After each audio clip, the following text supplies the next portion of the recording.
Buenas tardes, amigos oyentes y televidentes. En esta segunda semana de este ciclo dedicado a la Biblia, pues nos encontramos de nuevo para hablar. Decíamos la semana pasada que la Biblia fundamentalmente es palabra, palabra hecha de palabras humanas y por lo tanto sometida a todos los procesos de todo tipo que vive, sufre y supera lo que entendemos por palabra humana, como vehículo de transporte, de comunicación, de revelación de lo que somos y de expresión también de nuestros anhelos. Y que esa palabra, pronunciada a lo largo de tantos siglos, pues ha ido, de alguna manera, seleccionándose, escribándose, hasta formar este conjunto literario tan enorme que es lo que denominamos de un modo singular, pero que encierra un montón de libros, la Biblia. Para unos, esta Biblia, esta palabra, es palabra de Dios, pero es una palabra hecha también con palabras humanas y por lo tanto sometida a todos los procesos humanos. Para otros es simplemente una palabra humana, pero también ellos descubren que hay un sentido muy profundo de expresión de una humanidad y que es generadora de una dimensión religiosa, que es una dimensión muy honda del ser humano, y que es generadora también de dimensión cultural. Toda nuestra cultura occidental en gran medida es precisamente obra de esta gran biblioteca. Seguimos hablando y este año nos hemos centrado fundamentalmente en el texto, que es de lo que hablamos la semana pasada. Hoy, siguiendo con ese interés por el texto, vamos a intentar aclarar cosas sobre la transmisión del texto. Cómo este texto nos lo encontramos como recibido después de muchas generaciones. Y en esas muchas generaciones pues ha pasado por muchos vericuetos, muchos procesos, muchas dificultades y sin embargo ha sobrevivido y lo tenemos con nosotros. Pues volvemos a agradecerle a Joaquín San Martín Ascaso, este sabio, docto en lenguas antiguas, en culturas antiguas y en ese mundo en el que contextualizamos precisamente el surgimiento, la formación de este gran monumento literario que es la Biblia. Pues con él comenzamos y te damos la bienvenida, Joaquín. Muchas gracias. Bienvenido de Muchas nuevo. gracias, sí. Y háblanos de Muy nuevo contento por donde tú de compartir con vosotros este rato, como un poco como continuación de la última reunión, de la última charla, que si tuvisteis la paciencia de escucharla hasta el final, veríais que en el fondo nos estamos encontrando con el problema de la textualidad. Hay una cuestión que a los teólogos les interesa especialmente, que es lo que llamo yo la tentación monofisita. Y me vais a permitir que en fin, aborde un tema que no tiene directamente mucho que ver con esto, pero que nos puede ilustrar. Cuando en los primeros 3 siglos del cristianismo comenzó a montarse lo que se podría denominar como el sudoku trinitario. El sudoku trinitario consistía en que, sobre todo, el problema era la segunda persona de aquella Trinidad. Hubo una tentación muy clara de reducir esta segunda persona de la Santísima Trinidad, como llamaban ellos, al nivel puramente divino, negando la naturaleza humana de aquel personaje. Bueno, estos que negaban la naturaleza humana y que solamente aceptaban la naturaleza divina, veían en Jesús de Nazaret solamente en el fondo un Dios, pero no un hombre, es lo que llamamos en historia de la teología el monofisismo. Los monofisitas no murieron ni desaparecieron, sí, de hecho siguen existiendo, con el concilio de Nicea, ni con el concilio de Constantinopla, ni con el concilio de Calcedonia. Los monofisitas siguen existiendo y sobre todo en el sentido de una sublimación excesiva de los datos religiosos. Esa sublimación consiste en el caso de la Biblia, lo que yo casi llamaría una coranización de la Biblia. Hay que aceptar en toda su radicalidad el hecho de que la Biblia es un texto, una colección de textos para ser más exactos. Yo quisiera, si fuera posible hoy, adoptar o abordar 3 puntos. Uno de ellos es el problema de la escritura en general. Otro punto que me interesaría es el punto de la función, metas y límites de lo que llamamos textología. Y un tercer punto que sería quizá, que también podríamos discutir si os interesa, que es la metodología de la crítica textual. El punto primero, si os parece, que podemos abordar es el problema de la escritura y el material para escribir. Cuando compramos en una librería una Biblia, estamos comprando un texto escrito, y un texto escrito hace, pues, en parte, miles de años. La escritura en el ámbito palestino, que es donde nace esta escritura, la Biblia, es una realidad cultural presente desde el segundo milenio antes de Cristo. Hay una serie de documentos que nos indican que había una cierta habilidad para escribir. Hay que tener en cuenta que esta habilidad para escribir va evolucionando con el tiempo y no solamente evoluciona en cuanto al contenido semántico de la escritura, sino que evoluciona también en cuanto a la forma externa de la escritura. Y esto puede ser interesante porque el texto hebreo se escribió en 2 alfabetos distintos. Uno, que es el alfabeto de tipo fenicio, y otro, el alfabeto de tipo cuadrado, de tipo arameo, que es el alfabeto hebreo que normalmente conocemos. Bien, todo esto, como veis, es ya meterse muy a fondo dentro de lo que es el problema de la textualidad de la Biblia.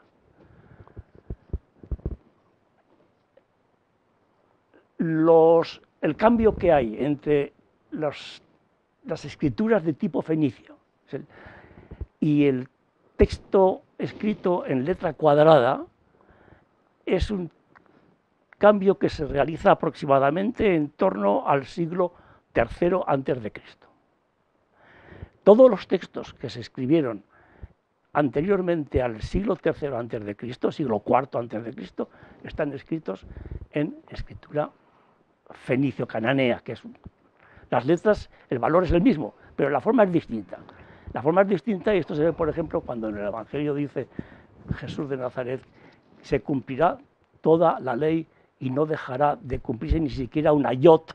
La yot, explica en aquel momento, es que se está usando la escritura cuadrada, que es la escritura cuadrada. En la escritura cuadrada la yot es la letra más pequeña. Es decir, hay una evolución en la escritura, no solamente ya en la materialidad misma del modo de escribir.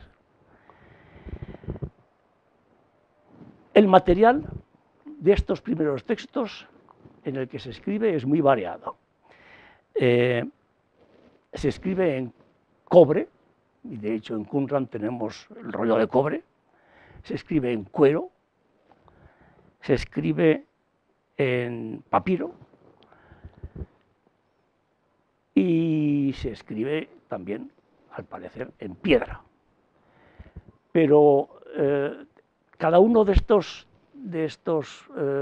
vehículos tiene una finalidad especial.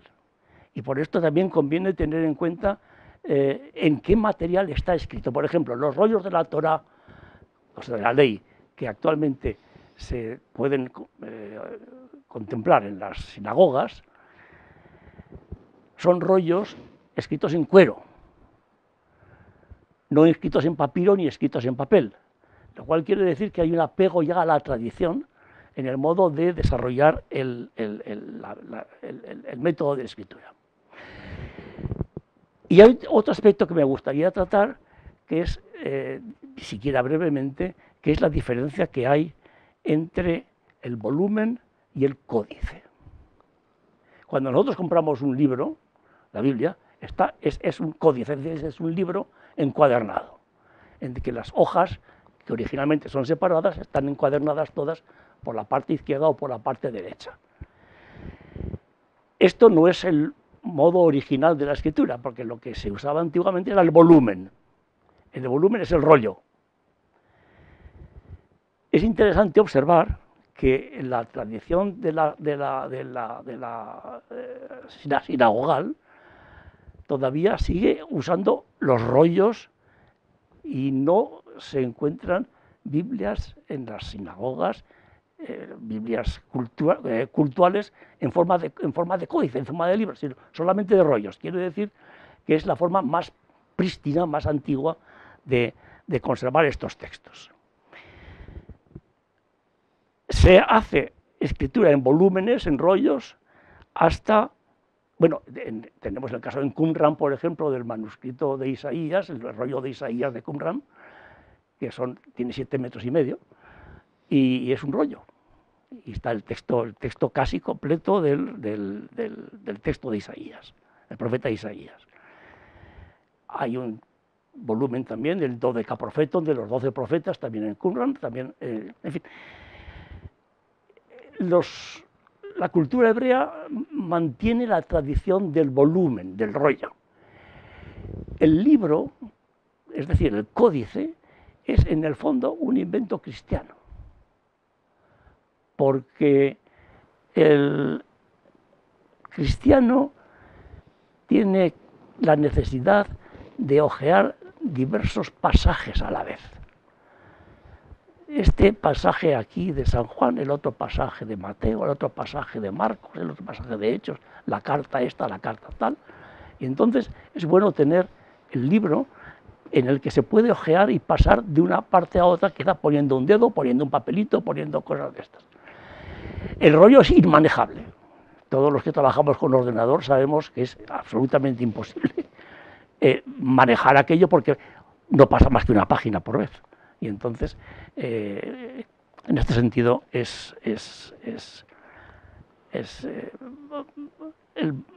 la creación del libro como tal, del códice, es un avance importante para el estudio, no solamente para la repetición del texto, sino también para el estudio y la comparación de los textos.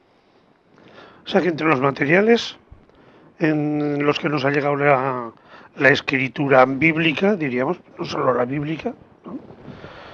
Están, nos has citado muchos, desde la piedra, el cuero, el pergamino, el papiro, papel, las tablillas también abundaban mucho, ¿verdad? Sí. Que son, bueno, en casi todas ellas seguimos escribiendo. Hay dos modos de escribir básicos. Escribir con un material duro, con un instrumento duro sobre un material blando. Y el segundo método, que es escribir sobre un material duro con un instrumento blando. Es decir, escribir sobre un instrumento, sobre un material blando, con un instrumento duro, quiere decir que estamos haciendo inscripción. Es decir, estamos grabando en el material que es blando y por tanto con el instrumento duro estamos haciendo incisiones en este. Este es el método que usan en Babilonia, Asiria, etcétera, etcétera. Es el de la llamada escritura cuneiforme. También se usó en el Egeo y se usó en Micenas, en otros sitios. Pero es un método, como digo, que es básicamente el método de lo duro sobre lo blando. El otro método es el escribir con un instrumento blando, que sea un pincel o una cañita un poco deshecha en la punta, es decir, una especie de pincel sobre un instrumento duro, y, normalmente a base de tinta. Es decir, que claro, el cuneiforme babilónico no necesita tinta porque está grabando. En cambio, la letra redonda, la letra no lineal, esta letra, esto se hace con tinta. Y la tinta, bueno, nos podemos meter muy a fondo también en qué clase de tinta hay, pero no es tan interesante. Se usaba sobre todo escribiendo sobre ostraca, es decir, sobre... El problema era siempre encontrar el material. Los que escribían en Babilonia no tenían problema porque tenían barro abundante para escribir. Pero los que escriben en material duro tienen que agenciarse ese material duro, que puede ser papiro o puede ser fragmentos de cerámica, los ostraca famosos, o puede ser, en fin, la piedra misma. Y bueno, este es el... Y luego dices también que se distinguen por la forma. Uno es el volumen o rollo, que todavía se conserva, sí, efectivamente, en las sinagogas, Sí. donde suele haber libros, Sí. al estilo nuestro, Sí. pero sin embargo, cuando leen La sobre ley, la el Torá rollo, que llaman ellos, la ley está en el rollo. el rollo. Efectivamente. Sí, sí. Y por otro lado está el códice. El códice Códice que hacía referencia a escrito como se escribía antes a mano, ¿no? Sí, no, bueno, el códice, Hasta... el rollo también está escrito a mano, claro. Sí. Pero el códice, lo que tiene el códice, lo que hace el códice es partir el rollo folio por folio, porque los rollos tampoco se hacen de una pieza. Los rollos se hacen cosiendo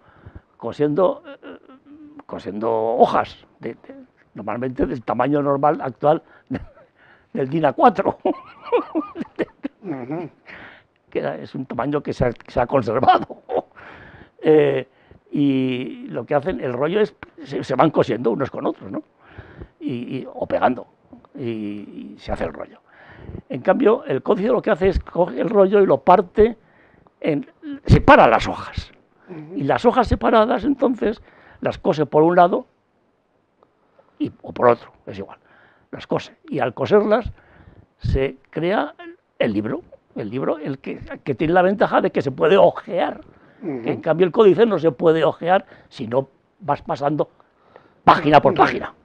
Y entonces dice, vamos a ver, este pasaje me interesaría mucho porque está en la página 24. Oiga, pero es que tengo delante la página 2. ¿Y cómo llego a la página 24? Pues dándole vueltas al rollo. Todos los que manejamos el ordenador sabemos perfectamente cuando tenemos un documento largo, para llegar a un alto, ahora con la herramienta del search, de buscar, se va enseguida, pero hay que pasar la página, ¿no? Y en cambio en el papel, en los códices es más fácil pasar de un pasaje a otro. Y esto es importante porque facilita la labor de estudio y la labor de interpretación y de comparación de textos. Luego viene la transmisión. Exactamente. Porque claro, estos materiales, pues la mayor parte de ellos eran muy frágiles. Sí. Entonces conservarlos no... Sí, eran frágiles. Y de hecho, frágiles. El papiro, se conserva en Egipto, el papiro es duradero porque en Egipto todo es duradero porque no hay humedad. Entonces los papiros egipcios pues se mantienen bastante bien. es curioso, cuando se habla de papiro, hay es siempre un papiro egipcio. O sea, no hay papiros de Siria, porque es que ni hay papiros libaneses, ni hay papiros. Es un papiro egipcio, porque solamente en Egipto se conserva el papiro. Bueno, es sabido que Egipto se hizo rico pues, con la industria del papiro. En otros sitios habría que recurrir a otras cosas. Lo más normal para textos cortos, era escribir sobre fragmentos de cerámica. Y lo más costoso era hacerlo sobre tiras de cuero. Y estos son los rollos de cuero. De estos rollos se han encontrado en Qumran, pues con frecuencia, en los textos de Qumran, que son del siglo II aproximadamente antes de Cristo, y después hay incluso, en algún caso, hay un rollo de cobre, o sea que también se puede escribir en cobre, con un punzón, obviamente, porque este es un material duro también con el que hay que grabar. Sí. Preguntabas por la transmisión. Vamos a tener claro que no se conserva ningún texto bíblico original. Ninguno. O sea, escrito por el autor. No tenemos ningún Nada. resto Nada. documental. Escrito por el autor. Vamos a ver, esto es Isaías 22, versículo 4. Yo lo puedo consultar perfectamente. Lo que tengo delante, no existe un documento que sea esto escrito por Isaías, por su mano. No existe, ni por San Marcos, ni por el apóstol Pablo, ni por nadie. No existen originales. Esto plantea un problema. Materialmente hablando. Materialmente hablando.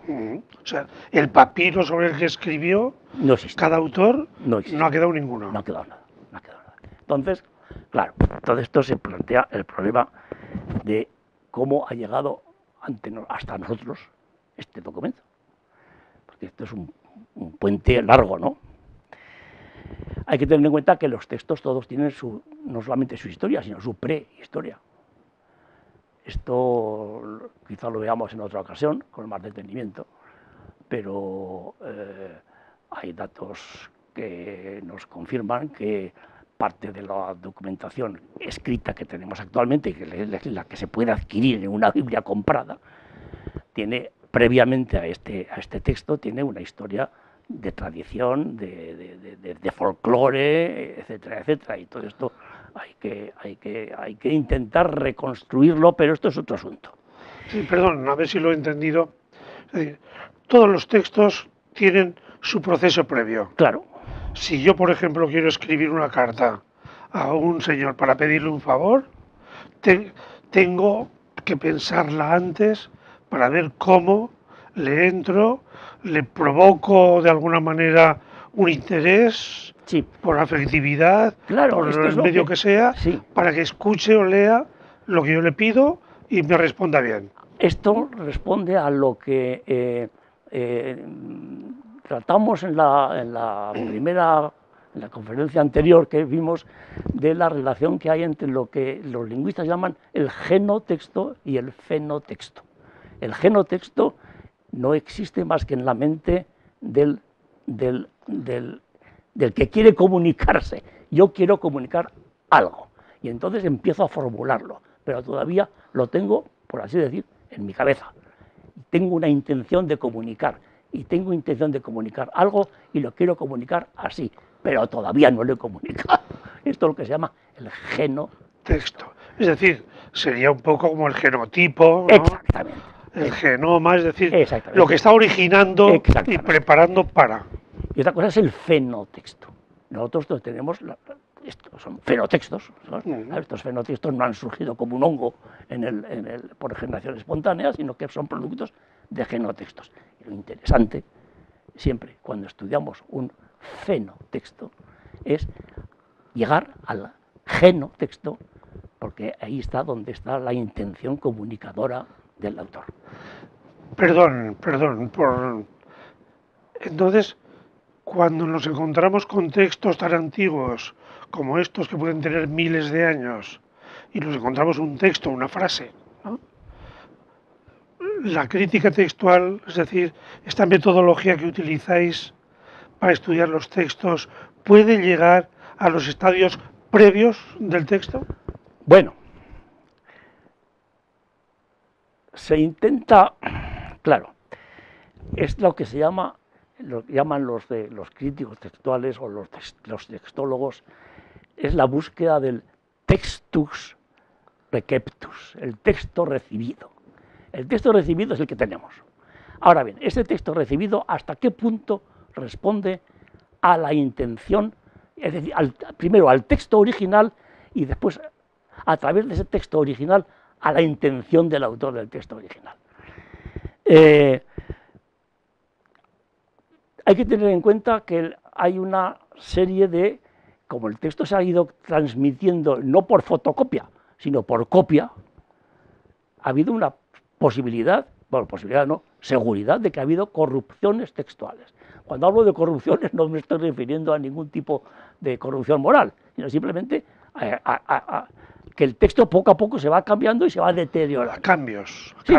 Sí, se deteriora. Se deteriora porque hay errores involuntarios y manipulaciones voluntarias del texto. Y hay que contar con ello. Es decir, un señor puede equivocarse al copiar un texto. Por ejemplo, si se encuentra con o si hay un agujero en el texto. Porque algún escriba antiguo, y permítanme, estaba fumando y se le ha caído un poco de ceniza y hay un agujero en el texto. Bueno, pues esta falla de texto, esto hay que intentar reproducir qué es lo que va faltando. O se ha cortado una hoja, o se ha roto una esquina. Todo esto es posible reconstruir. Estos son errores o, digamos, corrupciones involuntarias. El texto, a lo largo de los años, pues se va deteriorando. Nos pasa a todos los que tenemos libros viejos en casa, que vemos cómo no es, en fin, hay que rehacerlos. Y después están las manipulaciones voluntarias del texto. Y de estas sí que los hay. Hay, por ejemplo, una cosa muy curiosa. Todos sabemos lo que es el decálogo. Bueno, los 10 mandamientos. Bueno, los 10 mandamientos están en 2 sitios en la Biblia. En Éxodo y en Deuteronomio. Es igual. Existen una comunidad religiosa judía que son los samaritanos. Bueno, los samaritanos tienen un Pentateuco, es decir, la Torá también. Este es lo que llaman el Pentateuco samaritano, que es el Pentateuco nuestro normal, pero samaritano. Samaritano quiere decir, es la comunidad de los samaritanos, judíos del norte, en lucha con los judíos de Jerusalén. Este es un problema que no puede llevar muy lejos. Pero el Pentateuco samaritano, la versión samaritana del Pentateuco, en vez de haber 10 mandamientos, hay 11. Y en un 10º mandamiento dice: edificarás un templo en el monte Garizim. Bueno, claro, uno va viendo todos los demás textos de los demás manuscritos y se encuentra con que esto no está. Esto es solamente una peculiaridad del Pentateuco samaritano. Pues entonces, claro,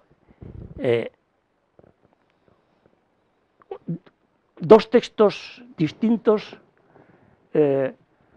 pueden ser los 2 falsos.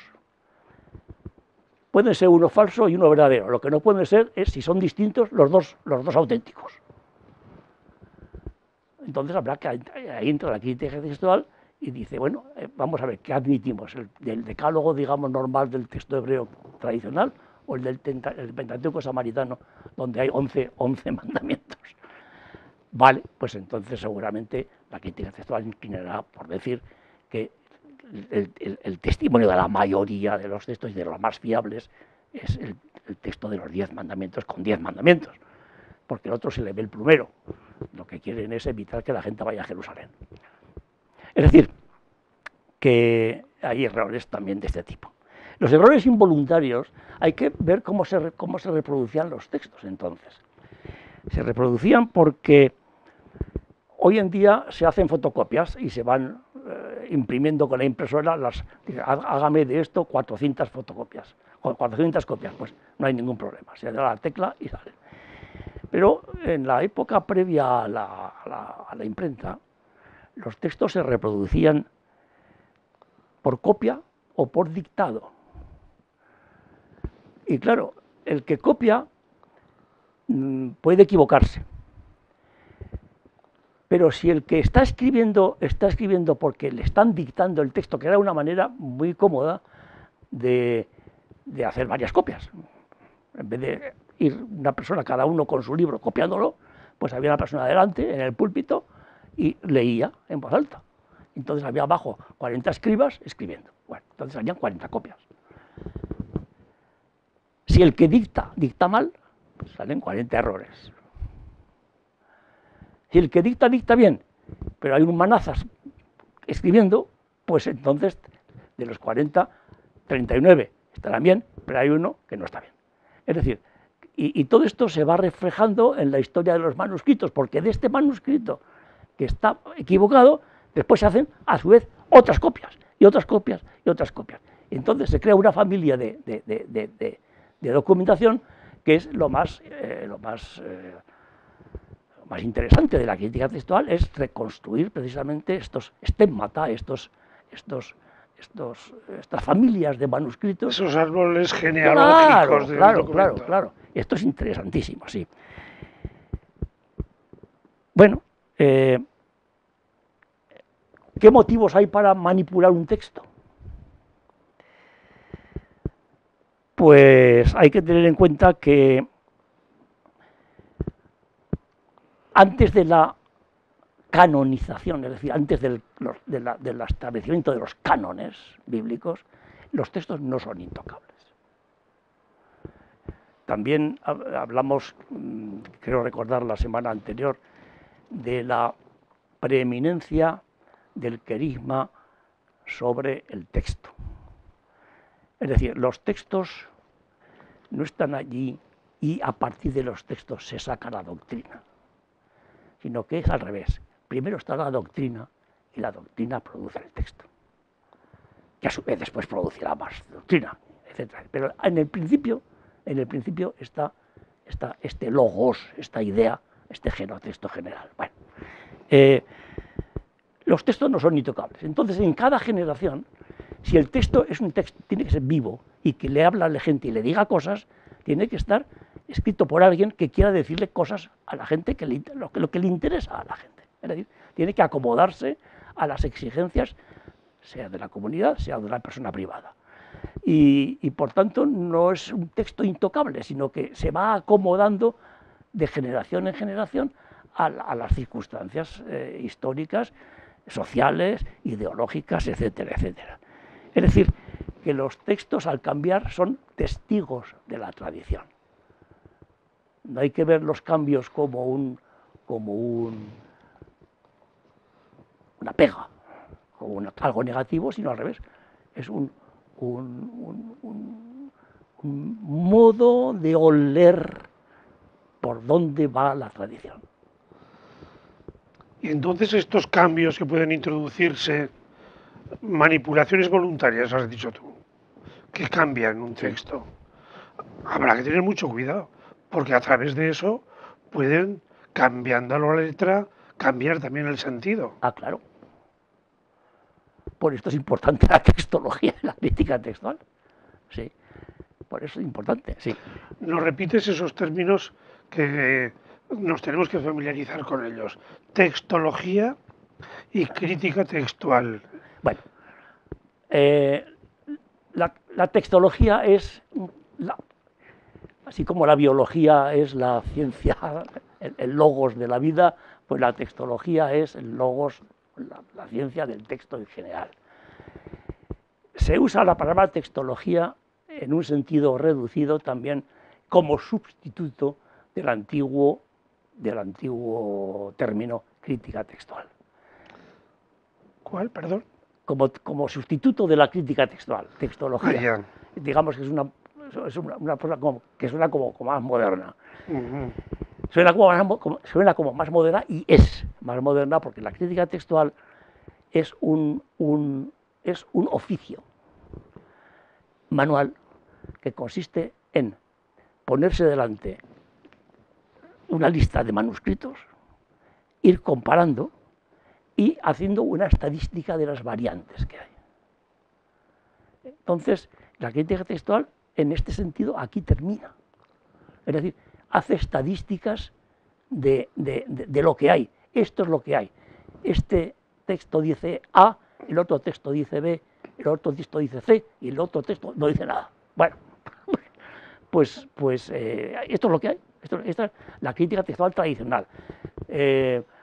Si pudiéramos ver, por ejemplo, una edición crítica del texto hebreo normal, que tal como se puede comprar, o los textos evangelios en griego, pues veríamos que si es una edición crítica y científica, está el texto arriba, digamos el textus receptus, el texto normal, el texto estándar, y debajo hay una línea, y debajo de la línea pone muchas cosas que la gente normalmente no lee, pero donde están las variantes. Es decir, arriba está el texto estándar, pero hay otros testimonios que dicen cosas ligeramente distintas, o muy distintas en algunos casos, y entonces conviene tenerlo en cuenta. Y esto es la crítica textual, es una estadística. La crítica textual es una estadística. La textología toma estos datos de la crítica textual y los proyecta sobre una serie de procesos críticos superiores, como es la crítica de las formas, la crítica de la tradición y la crítica de la redacción. De todo esto, si todo va bien, podremos dedicar unos minutos en la última sesión presencial. Claro, al utilizar el término crítica, no lo haces en un sentido, digamos, o despectivo o crítico, sino simplemente de aplicación de una metodología. De una metodología histórica, metodología histórica. Es decir, yo aplico. Si alguien compra un texto, digamos, una oración de Cicerón, va a una librería y compra, dígame, deme usted las obras de Cicerón. Serán muchas, con parte de las suficientes. Pero esto también ha sido lo que yo compro allí, porque tampoco se conserva ningún manuscrito de Cicerón, no se conserva casi nada original. Tampoco se conserva ningún texto de Platón ni de Aristóteles. Es todo fruto de una tradición de copistas. Entonces queremos suponer que lo que yo estoy comprando aquí de Cicerón, pues es el Cicerón. Y claro, y normalmente es así, porque nadie quiere engañar a nadie. Pero lo que pasa con Cicerón pasa con el Evangelio de Marcos. Joaquín, tenemos que cortar porque el tiempo ya... Pues vamos a cortar, y como esto es una cosa marca, un poco un cuento de nunca acabar, seguiremos. Muchas Pero gracias. En este seguimiento ya vamos viendo cómo nos vas introduciendo en un mundo muy complejo. Porque pienso yo que todos estos estudios críticos los hacéis con textos, pero en lenguas muy antiguas, muy diferentes, con una escritura completamente distinta a la actual, y familiarizarse con eso tiene que llevar un tiempo muy largo. Sí, no hay que menospreciar ningún tipo de ciencia ni ningún tipo de conocimiento. Lo que puedo decir es que una persona que se dedica a la crítica textual tiene que tener un buen dominio del griego y un buen dominio del hebreo y un buen dominio del arameo, para empezar. Y después, pues habrá que saber, obviamente, mucho alemán, y mucho inglés, y mucho francés.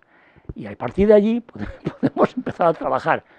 Es un camino arduo, sí, pero merece la pena eso.